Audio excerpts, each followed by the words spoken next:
Hi, I'm Ross Albert. I'm the Hospice Medical Director for Hartford HealthCare at Home. And I'm Andrea Peterson. I'm the Associate Medical Director for Hospice in the Fairfield County region. And we're here to talk to you today about hospice. We recognize that talking about hospice with our patients, talking about it with the families we care for, can be really challenging. It really can. And so we really want to just help to guide you so that when you have conversations with your patients and your families, you feel better equipped to do that. So when you have conversations about hospice with your patients, with your families, where do we even start?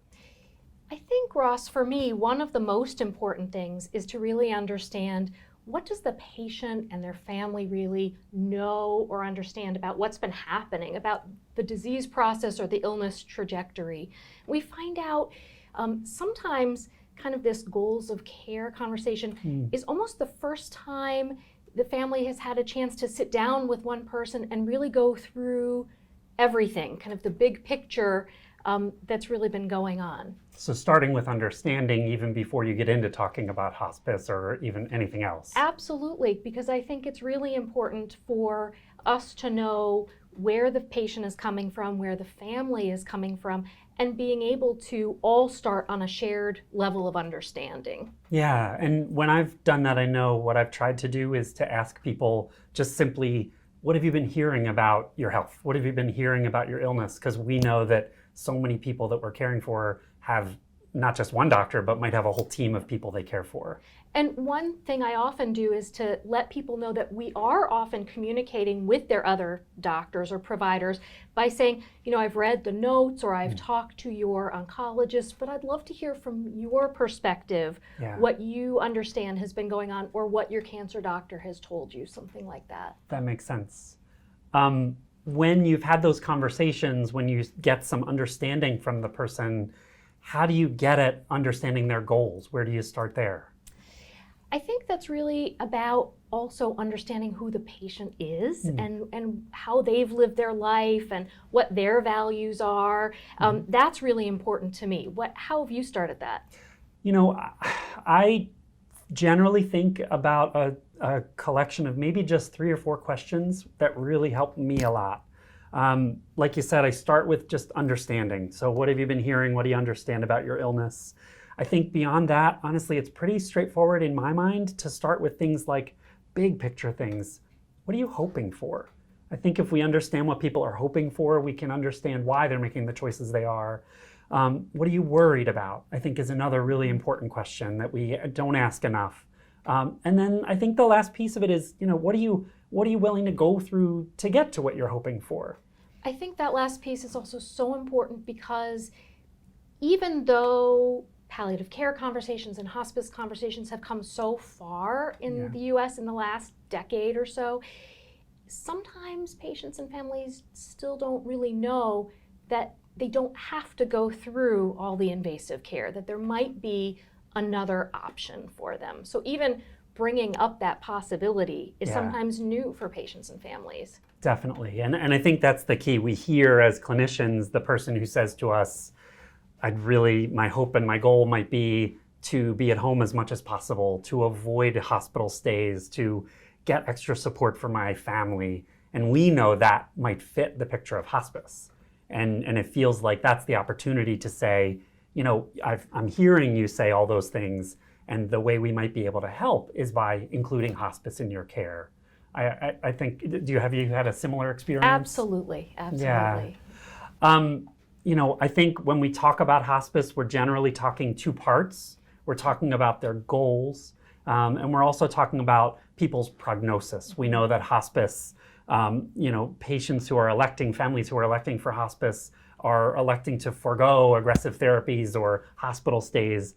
And they also need to have that prognosis that Medicare says needs to be less than 6 months. Right. And that sounds like a much bigger conversation that maybe we can have another time, but we want to keep that in our mind. Absolutely. And it's important, you know, for families and patients to understand those things a bit so that they even know why is this conversation happening at this time. And sometimes other prognosis conversations may or may not have happened either. So that may be new for the patient and family to hear as well. Yeah, and I remember that when we had talked about this in the past, you've said and reminded me that it's not just one conversation, that it may be multiple conversations. Personally, I think that's really important to realize that this is often a process. Yeah. And I think, I'm not sure what you think, but I think it's often best started early to start having conversations with patients and families about how things are going. It can really feel uncomfortable, though. Yes. It's hard, but it can make the transition a little smoother if people kind of have a sense of, even when they're undergoing active care, here's what we're hoping for, Right. but here are some things that maybe we need to plan for if not everything goes as we might be hoping now. Yeah. And then once you're getting to that point of feeling like there's a 6-month or less prognosis, it may be a little bit easier. Yeah. Because you've been communicating so much ahead of time. Yeah, I love that description of hoping for the best but planning for the worst. I think the other thing that I've experienced when I've heard from other clinicians talking about hospice or feeling challenged about talking about hospice is they might feel uncomfortable describing what hospice looks like. Have you experienced that as well? Absolutely, and I think there's still some, it's misunderstandings about what hospice looks like or what it is, and it's important to know that the Medicare hospice benefit really was designed to help support the dying patient really at home in the majority of cases. It was kind of meant to help people pass away peacefully and as comfortably as possible in their home settings whenever possible. Yeah. Hospice can take place in other settings, skilled nursing facilities, some dedicated hospice facilities, sometimes in a hospital if there really are acute symptoms. But a lot of times our goal is to help people be comfortable at home. Definitely. And I think that the setting those expectations around what's covered and what's not. We think about the care we're providing, but it's also an insurance benefit. And so we talk about the idea that hospice covers a lot of things, that they cover the medications that are related to somebody's symptoms, that they cover the medical equipment that usually you have to qualify for, but for hospice, you just automatically can get those things like a hospital bed or a commode or oxygen for comfort. What we know is that our hospice team isn't in the house 24 hours a day. And that's sometimes something that people have an expectation that we're going to be there all the time. Right. But we do know that we're on call 24/7. Exactly. And so there's a number that we give to every single patient and family to say, here's a centralized number, call us if you need anything 24/7. We always have a clinician on call for help if there are urgent questions or anything you need.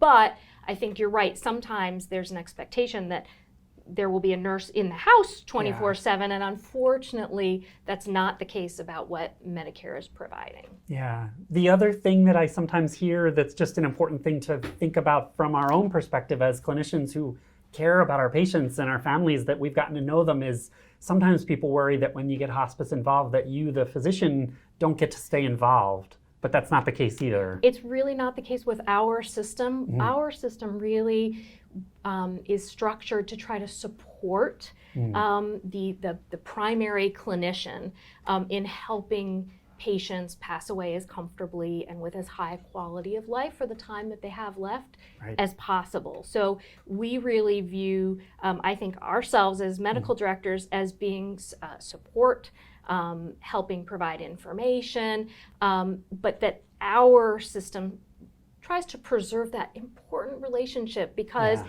you may know your patient for years, even decades in some of our communities, and that's so special. And patients and families often don't want to be cut off from the doctors that they know so well. And so we don't want to cut those relationships either. We just want to support them. Right. So the nurses are going to reach out to you, to the doc who knows them best when they need to connect, and then have us, the medical directors, as the support, as the, for expertise if there are questions, or to be even just a backup. Absolutely. Yeah. Exactly. Okay. That sounds. Yeah. So I think we want to make sure that you feel comfortable having these conversations. We know this is something that takes practice. It takes experience. We know the medical directors in your community are available as resources, and that's why we're here in front of you so that it's comfortable to reach out with questions.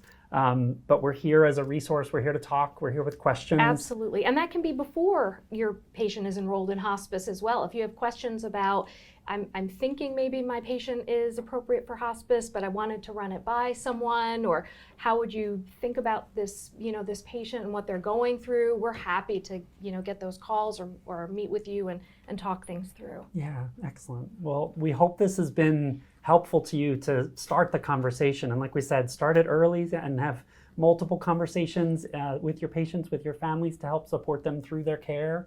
And again, we're here for questions, and again, appreciate your time. Thanks so much.